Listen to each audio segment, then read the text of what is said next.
بسم الله الرحمن الرحيم. اهلا بكم اعزائي المشاهدين. خبرنا النهارده عن النادي العربي السعودي. النادي العربي السعودي هو نادي كرة قدم سعودي. الاسم بالكامل النادي العربي بعنيزة.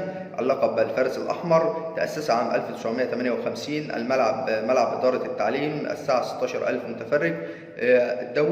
دوري الدرجة الأولى السعودي. دوري الدرجة الأولى السعودي عام 2021-2022. الإدارة المالك الهيئة العامة للرياضة. الرئيس أمين بن عبد الله الملاح. المدير الفني محمد الكوكي. تأسس النادي العربي سنة 1958 وتم اعتماده رسميا سنة 1966 وكان اسمه سابقا الأهلي. كانت بداية تأسيس النادي بواسطة مجموعة من شباب المدينة، وتولى رئاسة النادي الأستاذ سليمان بن عبد العزيز البادي بشكل غير رسمي، ومن ثم تولى رئاسة النادي رسميا عبد الرحمن النعيم، وقد تولى رئاسة النادي منذ تأسيسه حتى سنة 2010 14 رئيس، حيث يرأس النادي حاليا أمين بن عبد الله الملاح. بشكركم أعزائي المشاهدين، وأتمنى دايما أن انتم تتابعونا باستمرار، والسلام عليكم ورحمة الله وبركاته.